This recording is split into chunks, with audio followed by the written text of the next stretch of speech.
Well, everybody, thanks for coming. Please be sure you pick up the handouts if you already haven't already picked one up. In a couple of days, or maybe tomorrow, I'll have a schedule for the team for next week at the Rose Bowl site. And a reminder, no live streaming on this press conference. Thank you. Thanks, Claude. Excited to be here. Really proud of got to take a picture with our new 9 graduates the other day, and really excited about those guys. I think we're going to end up with a 16 guys total with a degree out in Pasadena, which I'm really proud of the young men who have already graduated, but also the ones who just did. And they continue to do a great job academically in a really competitive environment in university. As far as practices go, today will be our 4th practice. We're having another camp-type practice. Preparing for the Rose Bowl, preparing for a really, really good Oklahoma team. We focused on ourselves the first really 5 practices. We plan to do camp-type practices and really improve our roster and try to work on our team from a development standpoint, getting 1s, 2s, 3s, every guy on your team reps. So we've been really excited about the work we've gotten, and that'll continue into today's practice. A couple injuries of note. John Atkins is still battling a little bit with the big toe he got in the SEC championship game. He's been able to practice, but has had to push through and be limited in his reps. Sony has done a good job pushing through. Malcolm Parrish continues to work on his situation, and he's not been able to practice a lot, but he's been able to practice some. So those guys are bouncing back. As I'm sure most of you guys are aware, and everybody wants to know and talk about the Natrez and Jason Stanley situation under University and Athletic Association policies. Both those guys remain part of the team and eligible to practice. And as we always talk about disciplinary matters, they're handled internally. So we make disciplinary decisions based on our policies, and the September revisions to the substance abuse policy had no impact whatsoever on this situation. So we're following our policies without any exceptions and without regard to the players involved or where we are in the season. And the Athens-Clarke County situation, with Natrez is a separate matter, and we'll address it according to our policies once it's resolved.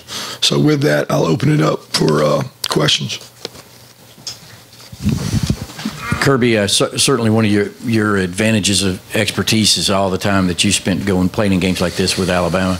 You haven't, however, had an early signing period thrown in the middle of it, and I'm just wondering how that has impacted your life and the life of the staffs, and has it been any kind of challenge to handle?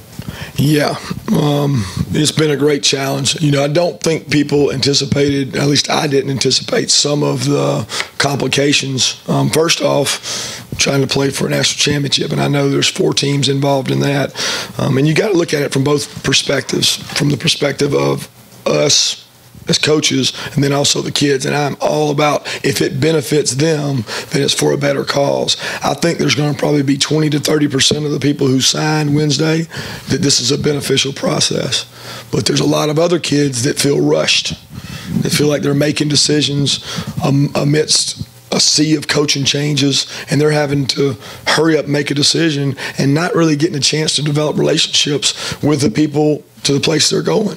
And I think the public perception is you choose a school and you go to the school. You don't necessarily go to a coach. And everybody can say that until it's your son or your daughter, and you're having to meet these coaches. You make decisions based on relationships, and the time frame with which we're having to make these decisions for the kids is really stressful on them. But I think when you look at from the coaching side, we can get used to it.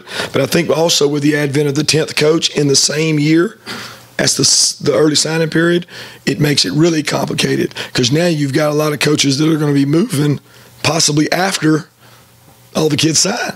And that's a lot of the problem that people complained about before, is that guys move after kids sign. So it's been a difficult process for certain, and a little bit of that complicated by the fact that we played in the SEC championship game and we lost a week of recruiting, and then signing date is basically upon us. I mean, it's 2 days, right? So it's here. So it has been very complicated, and you'd like to look into it and see who did it actually benefit and how many did it benefit. Kirby, do you expect Kevin Sherwood to be coaching you guys through the playoff while still dealing with responsibilities he might have at his new job at Tennessee? Absolutely. Kevin, when he got the opportunity he got, which I'm really proud for him and his opportunity, the first thing he said, he wanted to finish it out right, and we want him to. So he's done a tremendous job with our outside linebacker group, and he always has. And, it's important for us to be at our best in this college football playoff. Well, if it wasn't important to have him, why would we have him here all year? So he's been here and he's helped these guys develop, helped the young players develop. And I got a lot of respect for Kevin and watched him go through the high school ranks, watched him do it at Alabama, watched him do it at South Alabama. So I'm excited for his opportunity. And he did finish up at Tennessee on their official visit weekend, so he wasn't here for a couple practices. But he's here today, and he'll be here the rest of the way through the bowl prep. Hey, Kirby, if you asked people to say, hey, who are the top 10 players in college football, I'm not sure that many people would have Nick Chubb on the list. Why do you think that is? And have you ever had to have a conversation with him about, hey, this is going to be your role here. You may not get the sort of national attention you deserve, but, we love you anyway kind of thing? I think running backs as a whole recognize that now. You look at the guys that are winning the Heisman. There are some backs in there, but those guys don't get enough carries a lot of times, and the ones that do, they know that it can affect their pro careers just on longevity. So, no, I've never had that conversation with Nick, nor do I expect to ever have that conversation with a running back, because if they're worried about that, then they're probably not worried about us winning games. And I like the running backs that are a lot more concerned with us winning football games, and we got to do what's best to win the football game. If he's got to carry it 35 times a game, then so be it. And he acknowledges that. He's done that in his career here, but that's not his role right now, and he's embraced his role, and the best thing he does is lead by example. He and Sony. Coach, talking quarterbacks on both sides of the ball, talk about, I guess, how pleased you have been with Jake and with Roquan playing on defense. Tremendous job. Both those guys have grown up a lot throughout the year. Roquan took on a leadership role in a time in the season, spring, when it was hard because he was injured. But he's embraced that. He's had really good 3 practices. He looks fast out there, really competitive, playing fast. And Jake continues to grow and mature. There was times that we were on the road and he led to help the team do 7-on-7s. He's grown as a leader among the team, and I think with each game and each situation he gets involved in, he tends to play better and understand the offense better. So they make the other players around him much better. Kirby, back to Natrez for a minute. He's obviously had multiple incidents, whether arrests or indirectly. What's your level of concern about the kid for whether he legitimately has a problem? And kind of following that up, by playing, if you play him, could that qualify as sort of enabling bad behavior and sending the wrong message? Yeah, I think for us, which I'm not allowed to talk much about this subject because a lot of it is confidential, and you got to respect his confidentiality. I have a lot of respect for Natrez as a person, a student athlete. He's done a lot of good things along with his mistakes.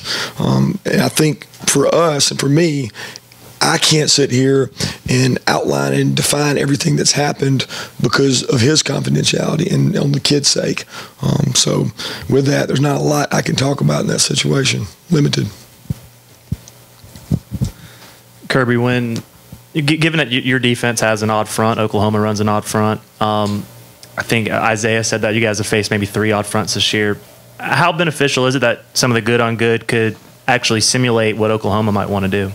I think that's great, but it goes both ways. They get to see our odd front. They play against an odd front a lot, and for a long time, odd front was different. Odd front was like the exception, and now the better teams, it seems like more and more do both, and we do both, and you got to do the one that fits your program the best. I think that it presents challenges because they're not exactly like us odd, but we have visited with Oklahoma in the past. We've shared ideas, so there are a lot of similarities. I think if anything, that makes it more about fundamentals, like working on blocking, tackling, doing all that, because it's not going to be like a really different scheme. It'll be a very similar scheme from the standpoint of our defense and their defense, and they've got some talented rushers in that group. Kirby, now you've had the benefit of practically an entire season now. What do you see as the impact of the guys who had to decide to come back, and how much role have they played in you guys being where you're at now? Probably more than they have been given credit. I mean, I think every time I talk, people talk about those guys deciding to come back and what impact it had.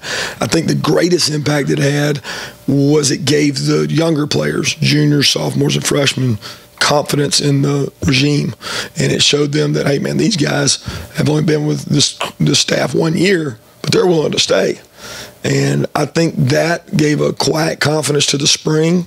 Then I think the leadership of those, 7, 8 seniors has been tremendous for the offseason workouts and setting the tone.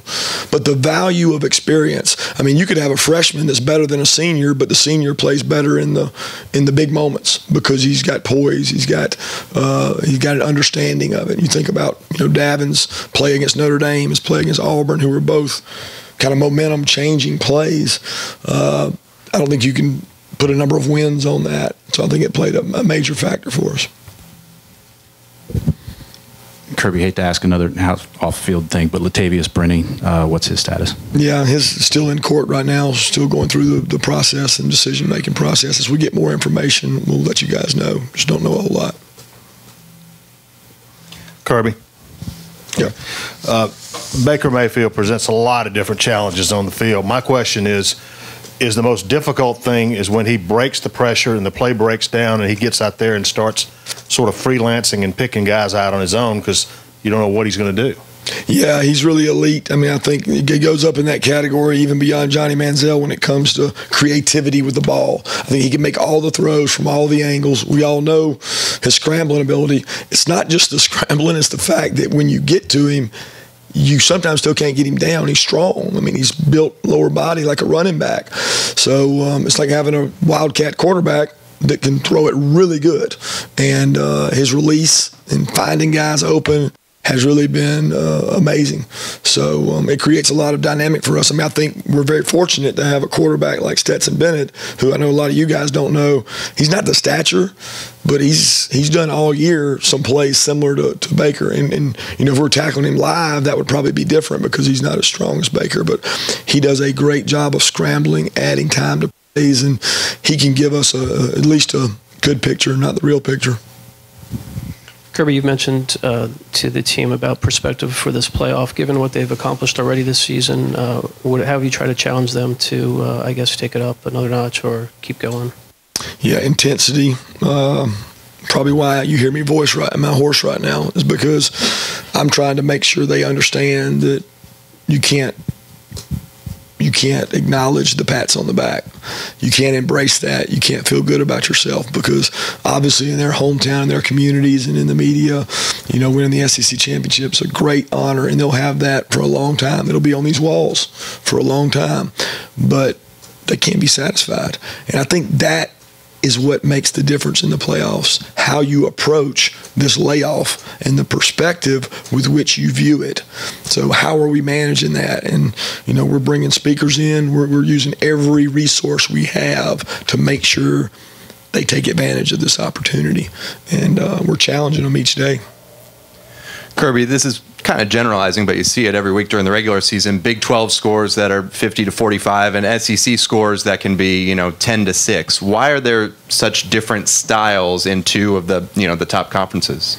Well, I would agree with that, except for I didn't see any 10-6 SEC scores because it doesn't seem like they're there anymore. I can go back maybe 8-9 years ago, but it seems a lot more the 20. I thought you were going to say 28-24, 24-21, because people are scoring more because offenses have been innovative.